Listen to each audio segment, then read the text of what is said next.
la vérité au dessus on parle ngola ce qu'on a dit tout sur la marambo ni moi sérieux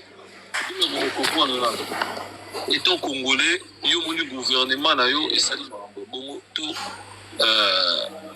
document et bimi wana to me ko réfléchir en fait to bi manona mamba ki gola ki warrior ko mamba ki gola ki warrior to mi ma solution te oui ngai tête congolais dans la 7 oncles va fonctionner à l'état son atiba ninya ba western awa puisque ba futi ba ona mté ba zumbo te ba futi ba monté on va préférer ba misa 1 million ba pesa un danseur donc montoyo a représenter rumba on peut bien té un danseur pour mon que non gouvernement mo boy il y a deux points de mesure tous ça va fonctionner ngani na zaboué donc montoyo soit na ko ba futi té donc ba oncle va se déranger ngai. Mais au moins, le gouvernement, on a ma bambou, ça est sérieux, on va rater. Au foot, n'a pas si. Bah, école, bah, Nigo Boumsate, bah, n'a pas autant, on a pas condition, moi, habite, moi, qui t'aquine trop. Et bien, bah, ça, quand même, bah, capi, qui t'a raté, n'a qui t'aquine trop.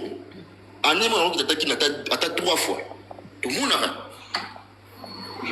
Ce qu'au gouvernement, on a, bah, il y a un événement, il y a une occasion, mais ça va bon, on a pas, on est pas ça là. Ce que artiste ni bon ba utiliser ça ils a artiste na biso o efanjo il pour na lokumu nae a ko sacrifier même population nae a ki paranete a on ma engagement no sona batona ya l'état wana OK parce que ni ko la population ce qu'on dit au fond da boy to yo ba awa au gouvernement Gérard Dro aza producteur aboy aza pas boza la kimia oui ba pourquoi ben na matarate na ici c'est gaulois de commettre à nous que nous bandons qu'on a matin soit en janvier soit les droits la vérité ça met au bon pour net on a commencé dans le bilan tambo et fanjao qui a changé position na on va essayer de bien à la panel ba yoka donc comme ba sécurité ba bomba nous analyse to robot était to soutenir bateau faire ego la organiser festival là na Congo wana pas pervé gouvernement on a ebundisai tous ceux qui ont été artistes abeti ba salle bi 4 salles ba visa ezate maman on a oya ministre wana ya culture wana est-ce que tu as pour la dossier à faire baza na bango les équipes na bango ne fait non net na sola Bercy wana moi j'aurais pris encore artiste na biso wana azana passeport diplomatique ba ngani ko médiatiser en côté mais un jour ezali de aussi était pour attendre aéroport en Jules Munana ko to ba bitu maondeni o bundara muninga bakangi mabuko ala yozo bete makofi akolo bi o gagner te c'est la tricherie donc gouvernement mo boui bazara pour na ngambu moko voilà bon o gagner te la tricherie les gars excusez-moi je te rappelle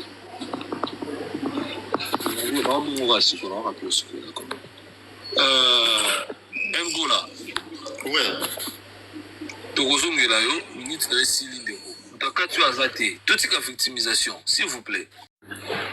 photo wazo ibango jour en bas yo kosa o totiko sur la membre il y a 3 d'auteurs onkel Luvunu ba di négociation boyoka raisonnement ya 500 000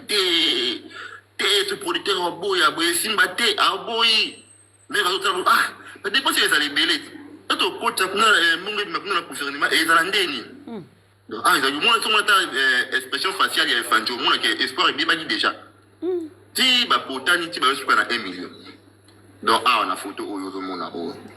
to ceux qui wana te soit gaucho mata rubio no Ngola yo to faire ça nini fanjo ça la soit vient na emena na njili acha ambulance tabino na couleur à pembe na ba croix 207 bochango moteur ya Mazda botinga on a est kuna esalika 3 jours ekufi et on a pas ma banga kuna ya concert kuna on a pas ma banga kuna ifanga je crois que c'est na c'est ba beta ki ma banga sur la kifu qui peut wapi on kinde kuna kasi kanda ya 17 wana acha mutu ki pas vie mena njili kuna bachango couleur bachango ba croix batinga on a nini o ambulance donc dépense même pas à 10 000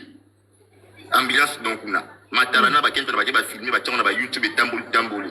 mutu kesalaka 3 jours ekufi nango ozalo bongo il faut atia mai ni atia kisensu tala commune munene bongo atia mai na quartier moko kaka ya nini oyo quartier komona ngo nikuna bosa komona ngo quartier moko lokuté le kimingi quartier wana tala quartier muke ya kisensu atia mai kuna ka et tout dans kisensu munene bongo tika nini libula mai moko mai ana ezala sote comme ça mitio pinase so mwana milia mo pe pota diarrhée yango na yebita batolo doyebisi bino ke non on a problème na efanjo te on a problème na gouvernement ya mboka oyo baza bato ke non bazosala 2 poids 2 mesures toyebi ke non soko za warrior mais yeba ke oza la tête ya mboka neti mama na biso oyo mama na biso ministre oyo pa père va rater ba visa mais si quoi est ce va rater ba visa peut-être ba dossier na kuna ekota ki bien échec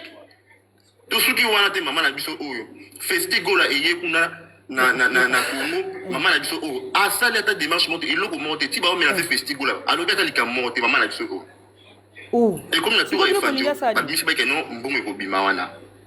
nga na kanda parce que nde tozaba efutu tosala baonke baba fonctionnaire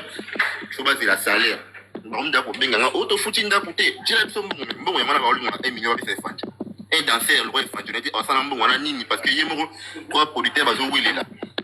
toyebi te donc nga soki na nga